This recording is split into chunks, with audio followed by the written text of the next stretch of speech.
Hello, I am Vicky Manitou Okas. Welcome, and I am glad that you could join me today for this huge and very important topic. So, today I want to talk about gardening for ability. Yeah. So,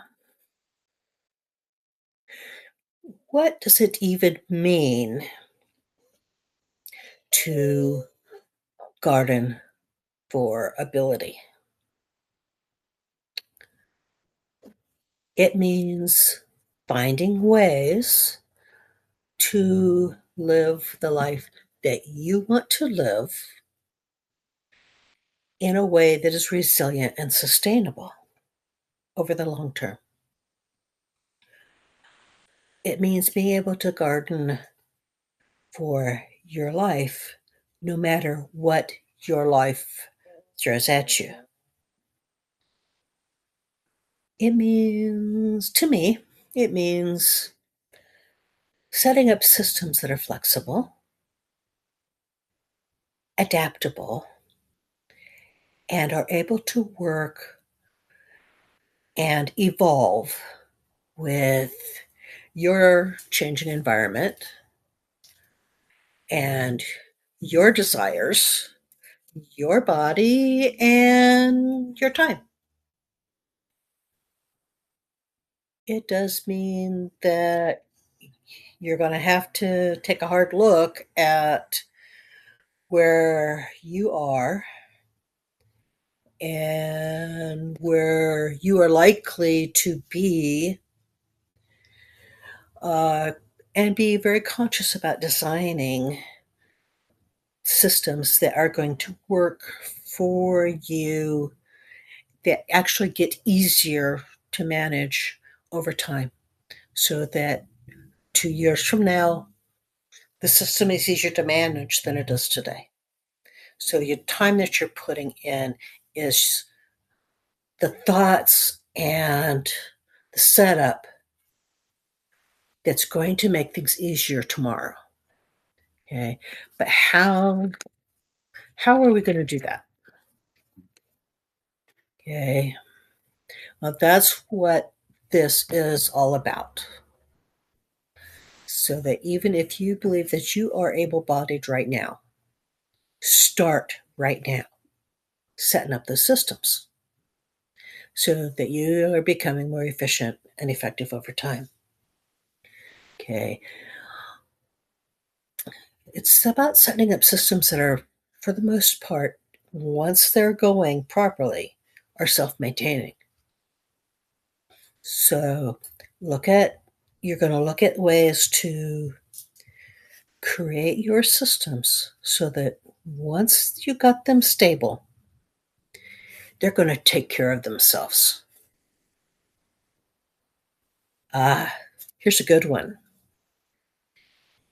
Gardening for ability is about sharing your time, talent, and skills to build community so that somebody else's time, talent, and skills can supplement yours.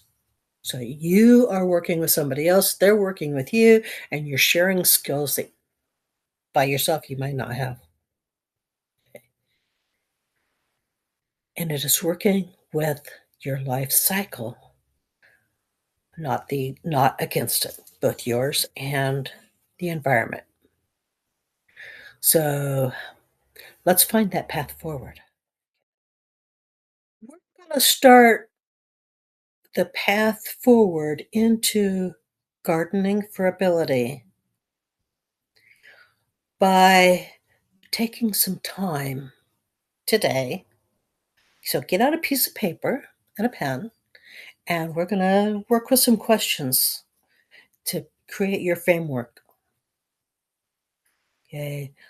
I want you to take, I want to start by you taking 5 minutes to know yourself.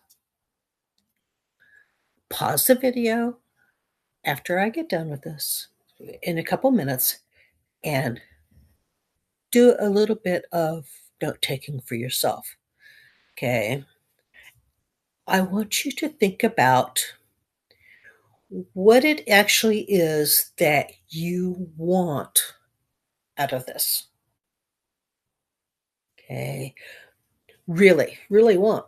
Okay. Because you're only going to take care of what you want. It doesn't matter what I want. Doesn't matter what I think. You will only take care of what you want. So my suggestions are food, Four Seasons harvest, flowers, herbs, trees. Do you want a harvest garden to mouth?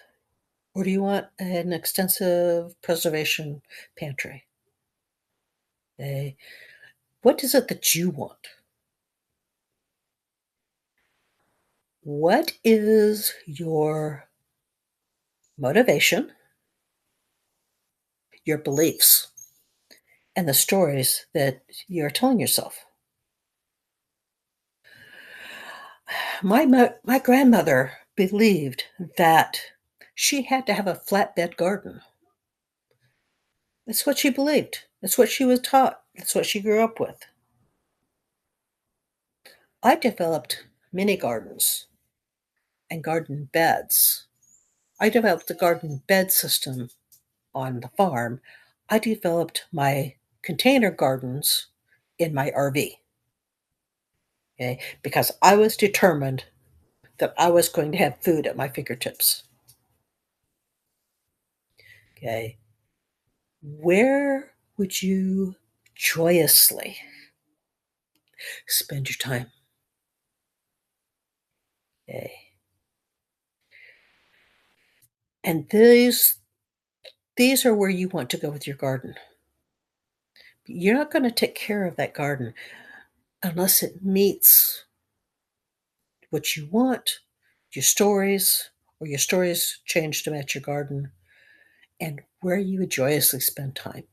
So stop the recording for however long it takes, 5 minutes, and just jots down some ideas of where you want to be. Now that you're back, to move forward into gardening with ability, I want you to have your pen and paper sit there beside you, and I'm going to ask some basic questions, and I want you to answer them to the best of your ability.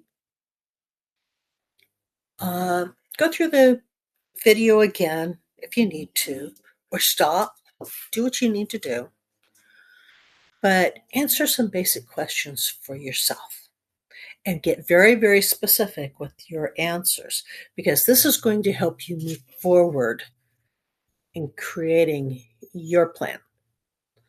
So let's start. First is what does your ability look like right now?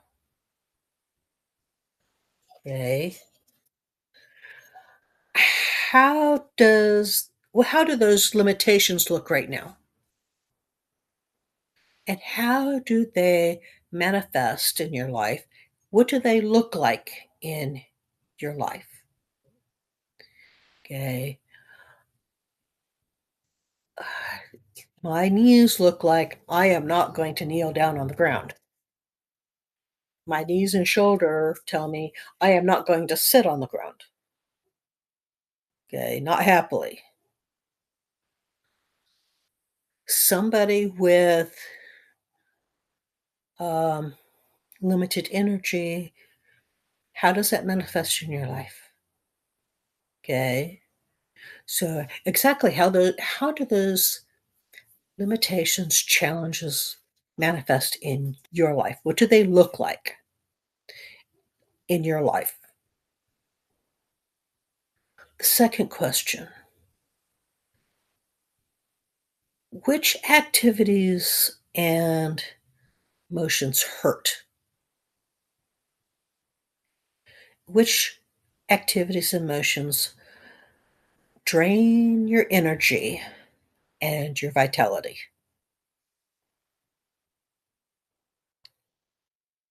List anything else that makes you hurt. Okay. One of the things that makes me hurt is sitting for a very for a long period of time. Once I'm sitting for more than about a half an hour, everything hurts. Okay. It's just what it is. So, what is it that makes you hurt on a regular basis?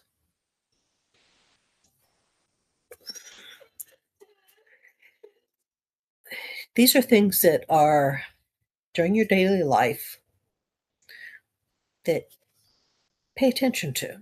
So, which shelf that when you read at the grocery store, which shelf does it hurt to reach to? Right. Or that you can't get to for whatever reason. Okay. Um, which twisting action hurts? Yeah, things just in your daily life, what hurts? How long can you maintain effort? How long can you maintain a body position? These are all going to inform, going forward, what your garden is going to look like. Under what circumstances can you maintain effort or hold a body position? Let's get very specific. When you change body positions, what works? What doesn't? And why?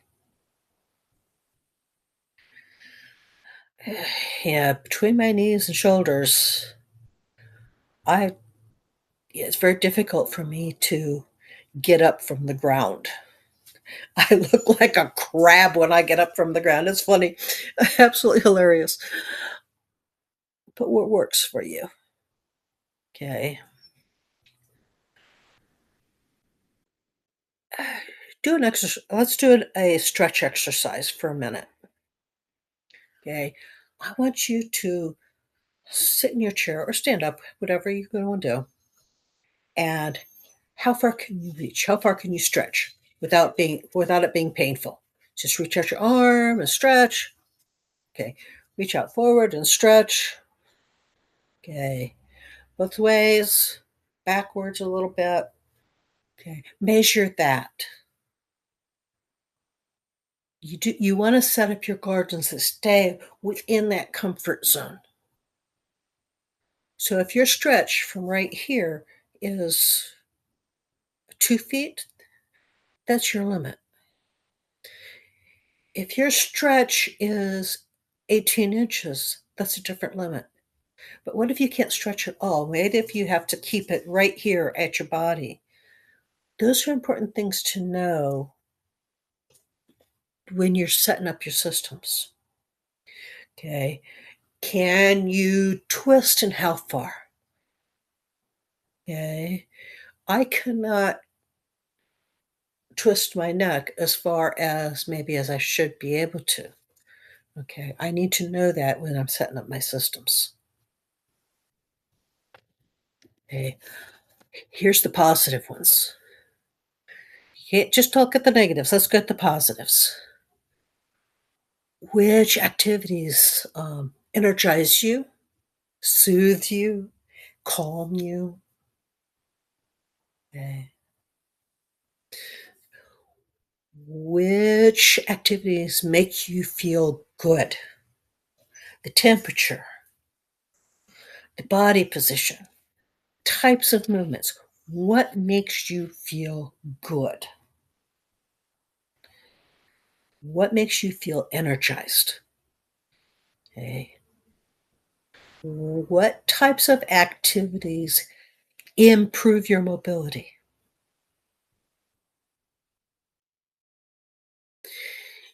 If I sit for too long, my mobility goes down.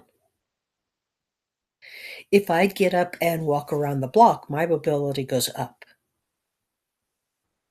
What activities or what types of things improve your mobility? Okay. How do you navigate the world right now? Okay. Is it a walker? Is it a wheelchair? What things help you navigate your world? A pull cart? A push cart? Do motorized does motorized equipment help you navigate your world? What special equipment makes life easier for you right now? Okay. Do you have the next question is, do you have any other challenges? What about eyesight? Hearing? Okay. I'm functionally deaf in one ear. I have to compensate for it. Smell, touch, taste. Okay. Are any of those a strong point or a challenging point? Okay. Now, well, it's important to understand and where you're at right now, it's equally important to project all of this into the future. And that's where your family history comes in.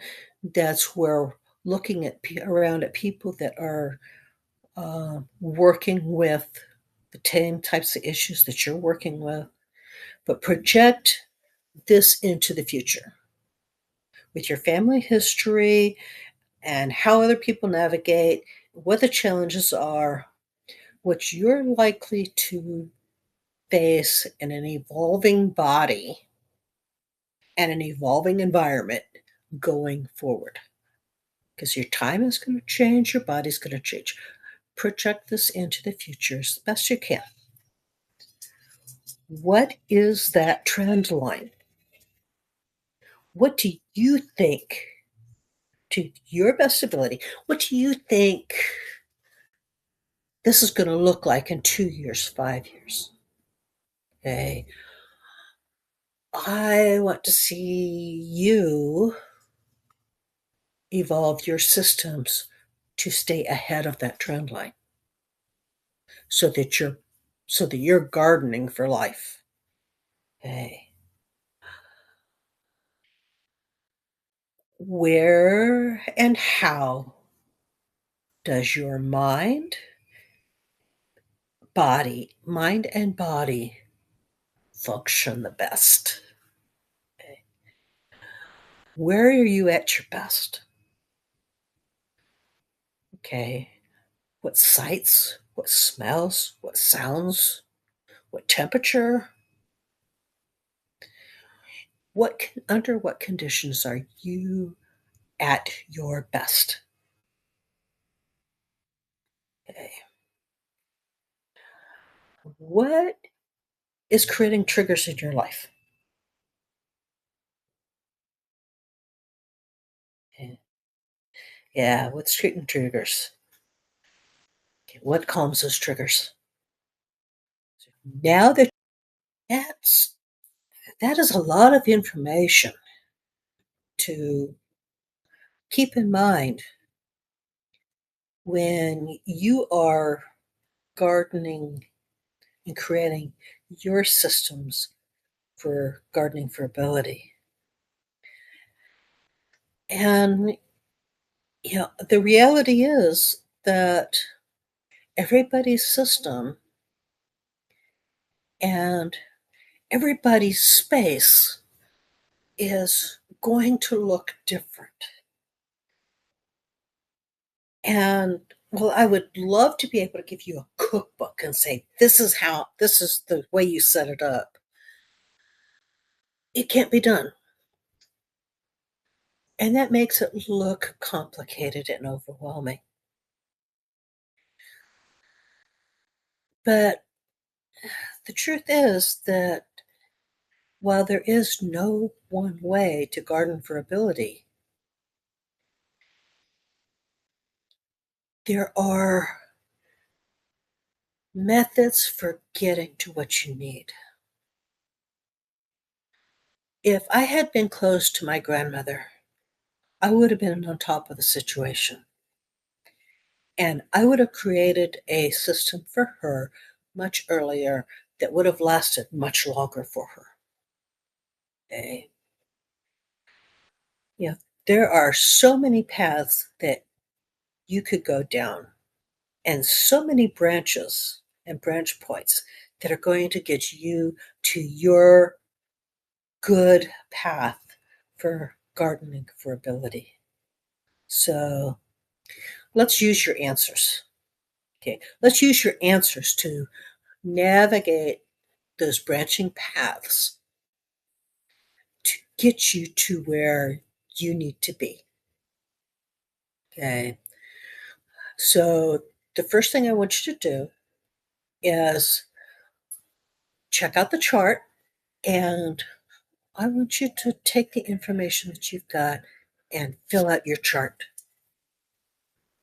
Okay. So in the first column, I want you to list the things that you need to limit the impact going forward. So if you have chronic fatigue issues, you need to limit the impact of chronic fatigue. If you have mobility issues, then you need to limit the impact of those mobility challenges. So that goes in your first column. In the middle column, I want you to think about the evolving potential, okay, and what that evolving potential probably will be. Okay, those are the things that you want. Those two columns are the things that you want to limit the impact on from. Your third column is your column of things that you want to enhance. So your strengths that you need to play to and enhance and make them work for you. Okay, so you want to limit the things that are working against you and enhance the things that are working for you. When you create your own resiliency and sustainability and the sustainability and resiliency of your community, you're creating peace of mind. Okay? You're creating the empowerment of yourself and your community. So, hey, let's work together. So, you know what? What would be the next step? I covered a lot of information and a lot of ideas, but what's the next step to put it into practice? Well, you can do it yourself.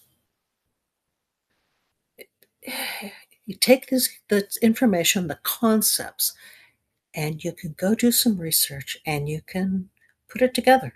The information's out there and the ideas are there. You have to find them. Eh, I've got some tools that are, some of them are free and some of them are one-time purchase at uh, Manitou OCOS programs.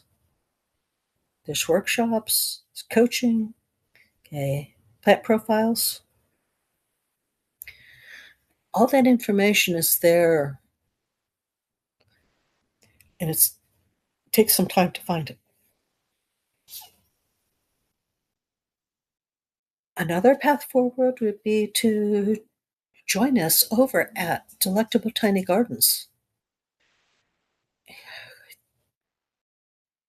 Once you join, there is garden chats Friday and Sunday. Come and join us. Okay. Chat, have some fun, solve problems. Okay. There's the garden planner workshop there and several other workshops, container garden workshops. and people to help, a community that's coming together. Okay. Oh, and I'm there. See if you can stump me, stump Auntie Vicky. I do a lot of research. I love the challenge of somebody coming up with something that I don't know the answer to. If you're not sure what what your best path forward is, yeah, set up a free discovery call with me, and we'll talk about it. Or you can come and join us for a free trial at Delectable Tiny Gardens, and we can talk about it there. So there, what what does it look like for you going forward in your gardening for ability? So I would like to see and hear what you have to say.